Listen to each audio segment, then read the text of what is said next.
창세기 50장을 시작하면서 야곱의 장래의 모습이 나옵니다.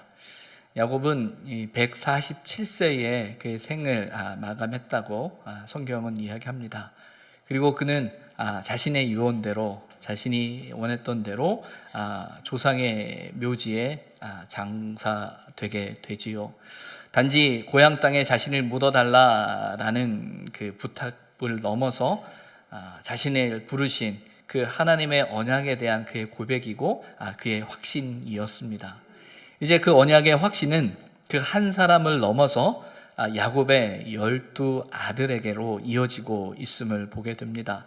그리고 하나님께서는 이스라엘의 12 지파다라고 말씀하면서 개인의 언약을 넘어 언약의 공동체로 이스라엘을 세워가시는 모습을 발견하게 되지요. 이제부터 성경을 이렇게 보다 보면 한 개인이 아닌 이스라엘이라는 이 공동체를 향한 하나님의 언약, 또 하나님의 뜻이 이루어지고 있음을 보게 됩니다. 각자의 삶처럼 보이는 신앙이 이제 곧 공동체에 영향을 미치게 되는 겁니다.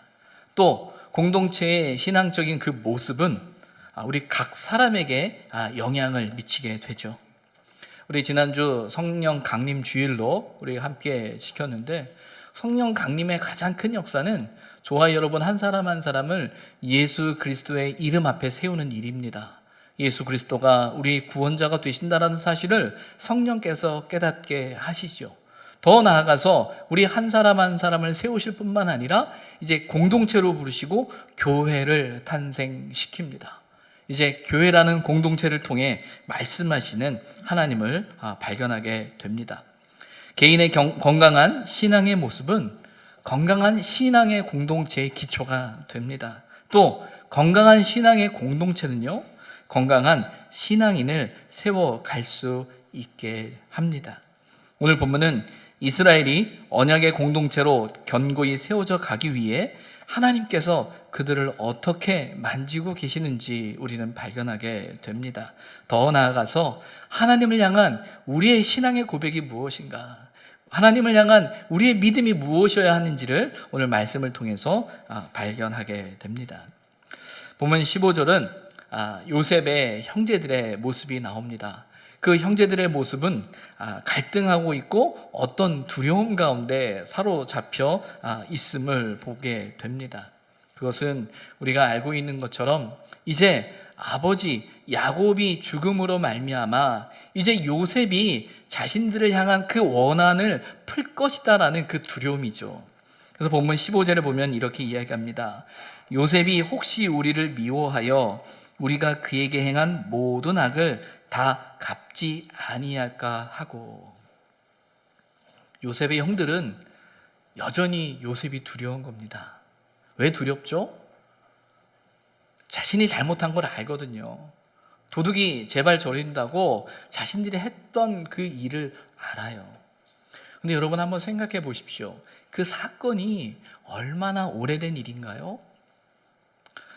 애굽 땅에서 요셉과 그 형제들이 다시 만나서 보낸 시간만 해도 17년입니다. 그리고 요셉에게 그 가정에 그 사건이 있었던 시간은 요셉이 17살 때라고 되어져 있기 때문에 그 나이를 이렇게 추산해 보게 되면요, 대략 40년 전의 일이에요. 40년 전에 일어났던 사건들, 그리고 하나님께서 은혜 가운데 다시 만나게 하시고 17년이라는 시간을 함께 보냈음에도 불구하고 그들 마음속에 그 두려움이 사라지지 않는 겁니다. 아버지 야곱이 계실 때는 아버지 때문에, 야곱 때문에 우리가 보호받는다라는 생각을 그들은 했던 것 같아요.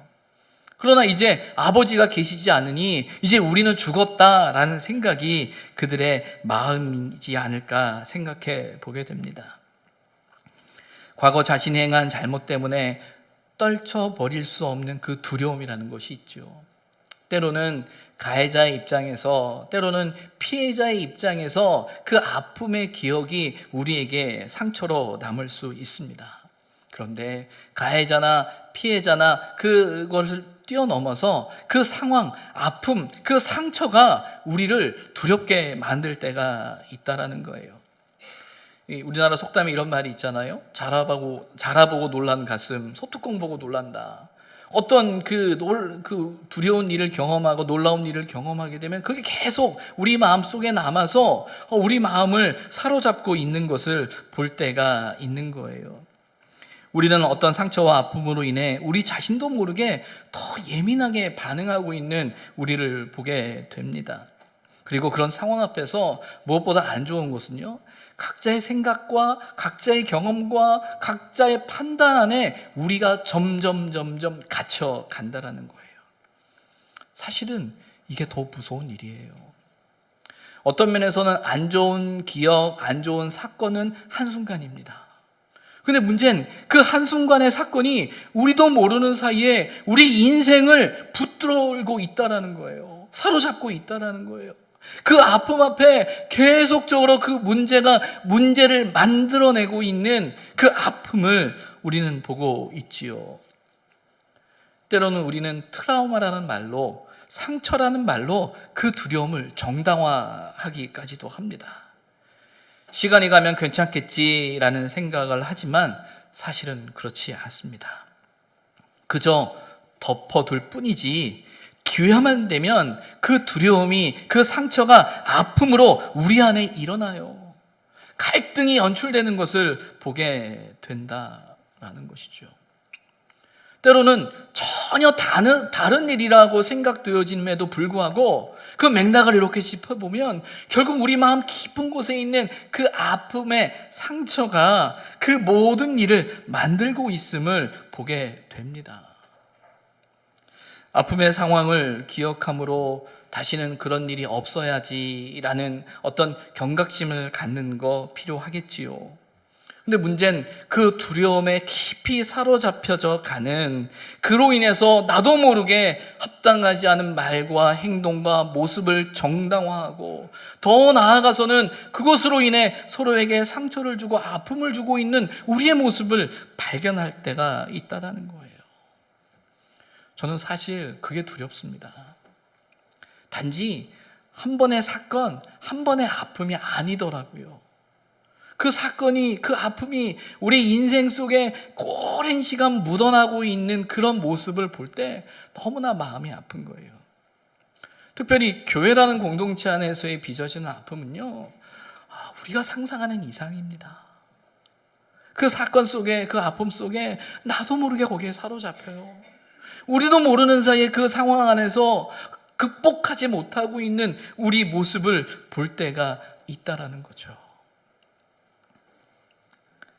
야곱과 또 야곱의 그 아들들과 특별히 요셉과 그 형들과의 관계 안에서 그들이 경험한 그 상처와 아픔은 결코 쉽지 않은 것 같아요. 어떤 면에선 가해자 입장에 서 있던 그 형들이 도리어 더 그 두려움 앞에 사로잡혀 있는 모습을 보게 되죠. 어떻게 이 아픔을, 이 상처를 극복할 수 있을까요? 어떻게 하나님께서는 이 아픔과 상처와 갈등 가운데 있는 그 이스라엘의 공동체를 통해 하나님의 언약을 이루어 가실 수 있을까요? 요셉의 형들은 생각합니다. 요셉이 자신들을 용서하면 된다라는 생각을 해요. 어떻게 하면 요셉이 우리를 용서할까? 그 생각 속에 요셉에게 가장 영향력을 끼친 사람이 누군지 생각합니다. 그것은 돌아가신 아버지였어요. 야곱이었죠. 그래서 이어지는 16절부터 18절까지의 말씀을 보게 되면 요셉에게 말을 전합니다. 그 말이라는 건 아버지 야곱이 돌아가시기 전에 우리에게 이렇게 말하라고 너에게 전하라고 말씀하셨다라는 거예요. 명령하셨다라는 거예요. 그게 17절인데 이렇게 말합니다. 그들의 허물과 죄를 용서하라 하셨나니. 아버지가 이렇게 명령하셨어. 아버지가 이렇게 말씀하고 돌아가셨어. 우리의 허물과 죄를 용서하라고 말씀하셨어. 라고 이야기하고 있는 거예요. 그리고 요셉의 형들이 말합니다. 이제 우리의 죄를 용서하소서. 이어지는 18절을 보게 되면 우리는 당신의 종들이니이다. 어떤 면에서는 형들도 자신의 잘못을 알기 때문에 이제 요셉 앞에 용서를 구해야만 살 수 있다라는 생각을 하는지 모르겠습니다. 그리고 우리는 당신의 종입니다. 애굽의 절대적인 권력을 갖고 있는 요셉이기 때문에 우리는 종들입니다 라고 이야기를 하죠. 애굽의 양식을 구하기 위해 왔던 요셉의 형들은 애굽의 총리였던 요셉 앞에 무릎을 꿇습니다. 사실은 요셉 앞에 무릎을 꿇은 게 아니라 애굽의 총리 앞에 무릎을 꿇은 거죠. 그런데 이제 17년이 지나서 오늘 본문 속에는 그 요셉 앞에 무릎을 꿇고 있어요. 요셉 앞에 우리가 잘못했다, 미안하다라고 이야기를 하고 있는 거죠. 형들은 아버지 야곱의 유언을 힘입어 용서를 요셉에게 강요하고 있습니다. 우리를 용서해 주세요. 용서해라 라고 말하고 있어요. 여러분, 용서가 강요될 수 있을까요? 용서라는 건 용서해라 라고 해서 용서할 수 있는 게 아니에요. 어떤 면에서는 이 사랑과 용서라는 단어는 우리가 교회 문턱을 딱 넘어서는 그 순간부터 우리에게 너무나 친숙한 단어예요.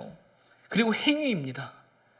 우리가 믿음을 갖고 있다라고 하면 이 사랑과 용서라는 것, 그것은 늘 우리를 따라다니는 우리의 삶의 모습이어야 하고 가장 쉽고 익숙한 말처럼 우리에게 다가옵니다. 그런데 사실은 너무 힘들고 어려운 말이에요. 쉽게 사랑하라 말하기 힘들고요. 쉽게 용서하라라고 말하기 힘들어요. 사랑하라라고 용서하라라고 해서 사랑하고 용서할 수 있으면 뭐 좋죠. 근데 그게 안 되더라고요. 중요한 건 하나님 또한 우리에게 사랑하라 말씀하시고 용서하라 말씀하시지만 하나님은 강요하지 않으세요. 어떤 말이냐면 하나님께서 우리의 마음을, 우리의 생각을 만져가시는 거죠. 이렇게 해야 해. 교리적으로 우리에게 이야기 안 하신다는 거죠.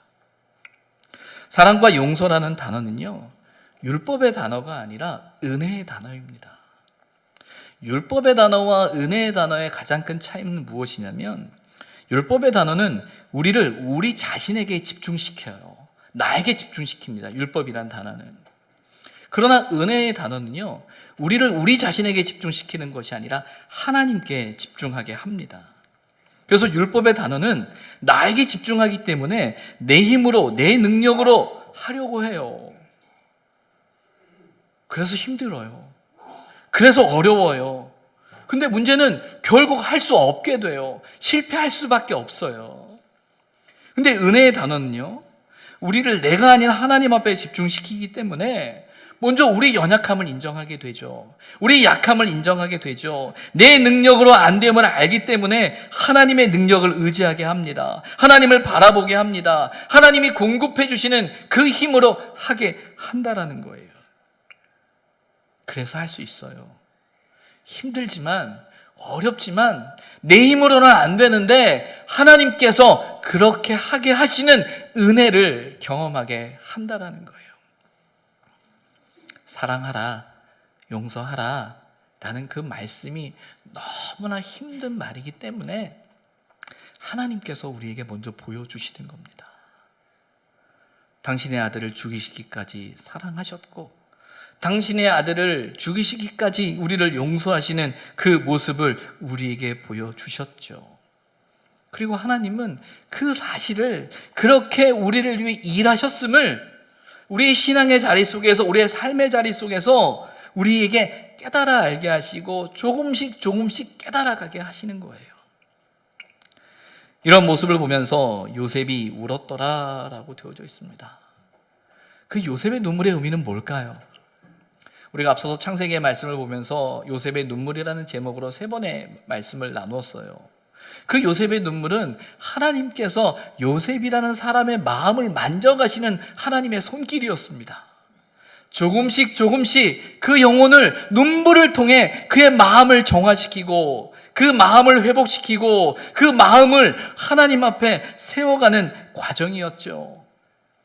그리고 그 눈물을 통해 요셉은 회복되었어요.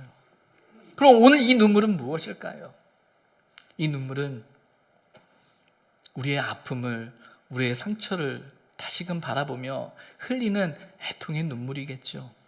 그 사건이 아파서 흘리는 눈물이 아니고요, 지금의 이 상황이 왜 우리가 이 상황 앞에서 극복할 수 없을까?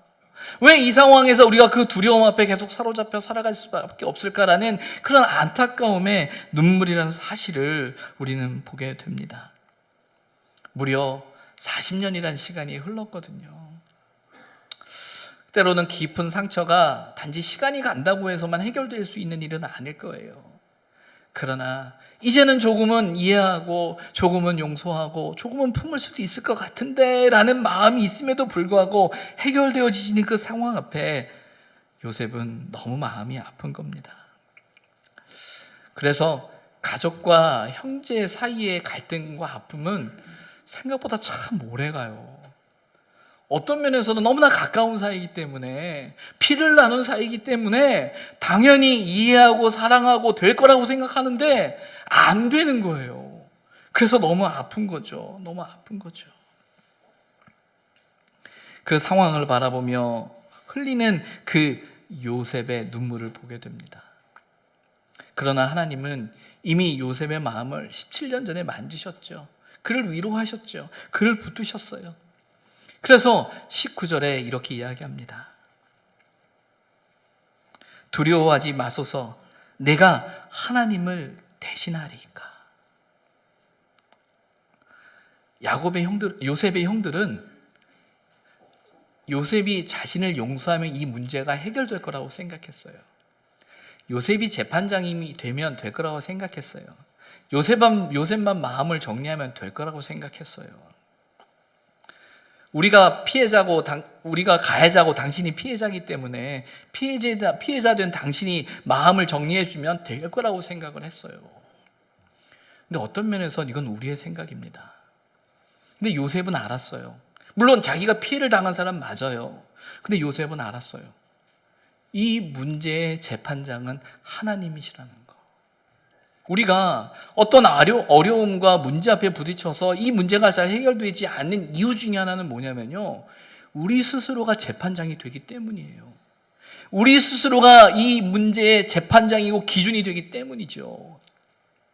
그럴 땐 절대 문제가 해결되지 않습니다. 왜? 우리 모두는 부족한 사람들이거든요. 우리 모두는 연약한 사람들이거든요. 우리의 기준과 우리의 생각과 우리의 가치와 우리의 경험과 우리의 감정에 매일 수밖에 없는, 우리가 보는 게 다거든요. 우리가 보는 게 완전할 수 없어요. 그런데 우리 스스로는 내 감정에, 내 상황에, 내 판단에 너무나 집중한 나머지 내가 재판장이 돼요. 사실은 이게 가장 큰 문제입니다. 하나님은 어느 누구도 우리를 재판장으로 세우지 않으셨어요. 우리로 하여금 이 땅을 살아가면서 판단하라고 세우지 않으셨어요. 요셉은 그걸 안 거죠. 내가 어떻게 하나님을 대신하겠습니까? 내가 어떻게 당신들이 말하는 것처럼 그 일을 대신하겠습니까? 그런데 요셉은 압니다. 이어지는 20절의 고백이 이것이죠. 하나님은 그것을 선으로 바꾸셨습니다.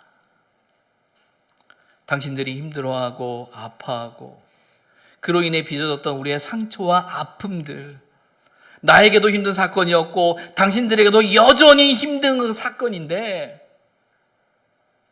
내가 보는 것은 하나님이 그것을 선으로 바꾸셨다라는 거예요.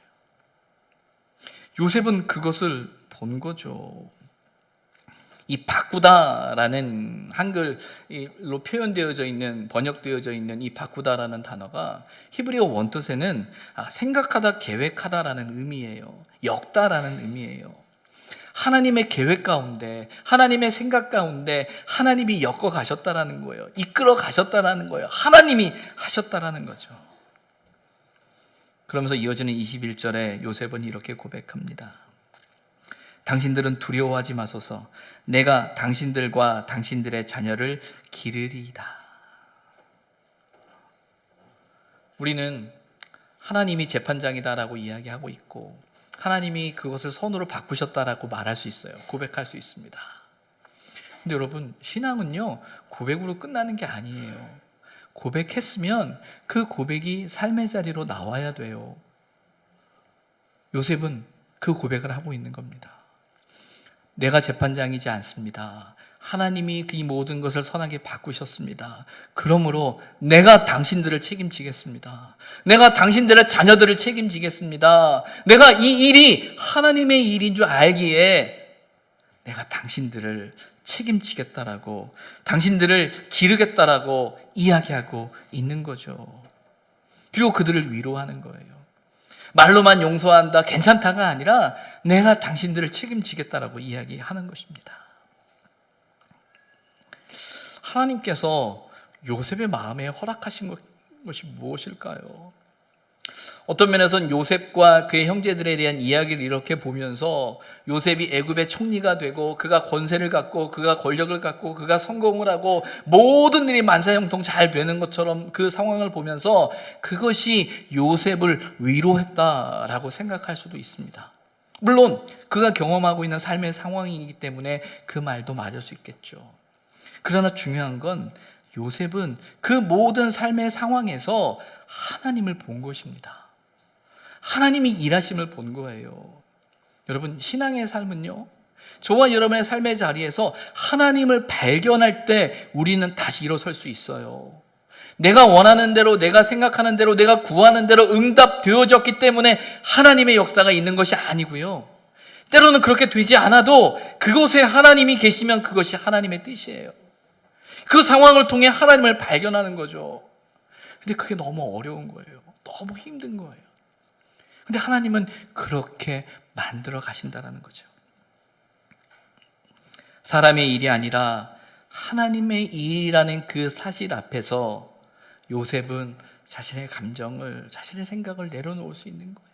그게 너무 힘든 일입니다. 욥기 42장 5절에 보게 되면 욥이 하나님 앞에 이렇게 고백해요. 내가 주께 대하여 귀로 듣기만 하였사오나 이제는 눈으로 주를 배움나이다. 욥기의 말씀을 읽어 내려가면서 뜻하지 않은 고난과 고통을 당하고 있는 욥의 상황 앞에서 욥과 그의 세 친구들, 또 엘리후의 이야기, 그리고 하나님의 말씀을 이렇게 들으면서 도대체 이 고통의 이유가 뭘까? 이 아픔의 이유가 뭘까? 이 아픔이 왜 있는 걸까라는 질문을 수없이 하면서 욥기를 읽어 내려갔어요. 그런데 그런 욥의 상황 앞에서 어떤 면에서 하나님께서 말씀하실 때 하나님께서 차라리 욥에게 이건 이거고 그건 그거고 이게 이렇게 됐기 때문에 너에게 이런 고난이 있는 거야 라는 대답을 듣고 싶은 게 우리의 마음인데, 하나님은 욥의 고난에 대해서 단 한마디도 말씀하지 않으세요. 그 대신 어떤 이야기를 하시냐면요, 하나님께서 이 천지를 창조하고 계시고 하나님께서 이 만물을 다스리고 계시고 하나님의 섭리와 하나님의 통치와 하나님의 역사 가운데 있는 우리의 인생을 바라보게 하십니다. 욥은 그 사실을 본 거예요. 하나님의 통치를 깨달은 거예요. 하나님의 일하심을 보는 겁니다. 자신이 당하고 있는 고난이, 고통이, 아픔이 너무 힘든 게 사실인데 그 고난의 이유를 찾기 전에 하나님께서 그 고난 가운데, 그 아픔 가운데, 그 고통 가운데, 그 눈물 가운데, 그 애통 가운데 계시는 하나님을 욥은 경험한 거죠. 그래서 귀로 듣기만 했던 그 하나님을 이제 내가 눈으로 봅니다 라고 고백을 해요. 그리고 그 고백 이후에 욥의 삶이 달라지게 되죠. 참 쉽지 않은 이야기예요. 욥이 당하고 있는, 욥기에 나오는 욥이라는 사람이 당하고 있는 고난이 1장 이후부터 시작되어지는데 이제 42장까지 와서 그 이야기를 하고 있거든요. 때로는 이 시간이 성경으로 1장에서 시작해서 42장까지 가는 그 장수만큼 40일일 수도 있고 40년일 수도 있어요. 그런데 중요한 건 그 과정 속에서 우리가 하나님을 보느냐라는 거예요. 하나님께서 저와 여러분에게 그 은혜를 주시기를 소망합니다. 오늘 본문은 야곱이라는 한 사람을 넘어 이스라엘의 12지파를 통해 하나님의 언약이 이루어지기 위해 그 공동체 안에 하나님이 일하고 계심을 우리는 발견하게 되죠. 어떻게 해야 합니까? 언약의 공동체로 세워져 가기 위해 무엇이 그들에게 필요한가요? 그것은 하나님 앞에 우리의 연약함을 인정하는 거예요. 우리의 허물과 죄를 인정하는 겁니다. 그 두려움을, 그 아픔을 직시하는 거예요. 그리고 우리 힘으로 할 수 없음을 고백하는 거예요. 그리고 우리가 심판자가 되지 않는 것입니다. 저나 여러분은 아무도 심판자가 될 수 없어요. 어느 누구도 하나님을 대신할 수 없어요. 하나님만이 고칠 수 있는 거예요. 우리가 고칠 수 있는 게 아니죠. 그리고 하나님을 믿는 겁니다. 하나님이 바꾸셔야 하고요, 하나님의 계획 가운데 되어야 하고요, 하나님의 뜻대로 되어져야 한다라는 사실을 우리는 믿어야 합니다. 그리고 그 믿음을 가지고 있다면 우리는 그 믿음을 넘어 헌신과 희생이 우리의 삶에 필요한 거예요. 하나님께서 저와 여러분에게 허락하신 이 공동체를 통해 하나님의 일을, 하나님의 뜻을 이루어가길 원하심을 믿는다면 우리는 이 하나님이 세우신 공동체를 통해 하나님의 뜻이 이루어지기 위해 저와 여러분의 희생과 저와 여러분의 헌신과 저와 여러분의 그 수고가 필요한 거예요. 그 믿음으로 나아갈 때 하나님의 공동체가 세워지게 될 수 있는 것이죠. 제가 얼마 전에 일부 예배 설교를 하면서 그 개구리 어르신에 대해서 한번 이야기한 적이 있었어요. 2부 때는 말씀을 안 드렸었는데 어떤 이야기냐면, 지금으로부터 한 달 전 정도 됐습니다. 월요일 저녁이었는데 동네 한 아주머니께서 저희 그 1층에 오셔서 고래고래 이제 소리를 치시면서 교회 누구 없냐고 막 소리를 치는 거예요. 처음에는 이렇게 못 들은 척 하다가 너무 막 그러셔서 이제 내려가 봤어요. 내려가 봤더니 그 아주머니의 말씀은 뭐였냐면 개구리 소리 때문에 못 살겠다라는 거였어요. 개구리 소리 때문에. 사실은 한 2주 전, 그 전 2주 전 정도에 교회 찾아오셔서 우리 목사님들과 얘기 나누면서 개구리 문제에 대해서 이야기를 한 적이 있으셨거든요. 참다 못해 다시 온 거예요. 그리고 여기에 뭐 누가 사는 것 같고 또 담임 목사가 산다라고 생각하셨는지 오신 것 같아요. 그래서 내려가서 제가 그분하고 얘기를 하는데 너무 화가 났어요. 내가 이런 소리를 왜 들어야 하지? 아니 개구리가 여기 사는 게 우리가 무슨 상관이 있다고. 내가 갖다 키운 것도 아닌데. 근데 그분은 그 정도까지 생각하는 거예요. 교회가 이곳에서 개구리를 키운다. 그렇지 않으면 어떻게 개구리가 있느냐.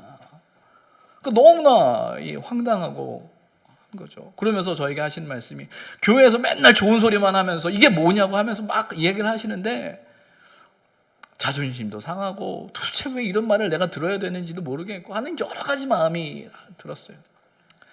그래서 알았다고, 알겠습니다 하면서 돌려보냈죠. 그래서 제가 그 다음날 그 편지를 썼어요. 편지를 이렇게 쓰고, 하여튼 잘못했다, 죄송하다, 이번 주 안에 조치를 취할 테니까 조금 시간 좀 주십시오 라고 편지를 썼어요. 그리고 목사님 통해서 그분이 잠을 못 주무신다고 하니까 밤에 잠 잘 주무실 수 있도록 잠 잘 오는 차까지 준비해서 이렇게 선물로 드리려고 갖다 드렸어요. 근데 얼마 전에 그 아주머니께서 종이 한 장을 들고 교회를 찾아오신 거예요. 교회로 바로 오신 게 아니라 이 연못을 돌아서 저희한테 오셨는 거예요. 그래서 딱 보자마자 저 아주머니인데 왜 오셨지? 어젯밤에 개구리가 좀 많이 울긴 울었는데 또 그것 때문에 오셨나? 걱정 때문에 어떡하나 했는데 방에 들어오셔서 목양실에 얘기를 나누는데 당신이 한 장을 보여주시는 거예요. 그게 뭐였냐면, 그러니까 다음 주 화요일인 것 같아요. MRI 검사하는 그 예약 증서를 가져온 거예요. 왜 가져왔냐면 당신이 그만큼 아프다라는 거예요. 자기가 너무 아파서, 그래서 그게 단지 한 어른의 그 뭐 투정이나 짜증이 아니라 자기가 너무 아프다라는 이야기를 하는 거예요. 그러면서 하시는 말씀이 뭐였냐면, 당신의 남편을 사별한 지 채 1년이 되지 않았다라는 거예요. 그러니까 당신이 그 이야기를 안 하다가 그 이야기를 이제 와서 하시는 거예요. 그러니까 이해가 돼요. 저 어르신께서 왜 이렇게 힘드셨을까, 아프셨을까.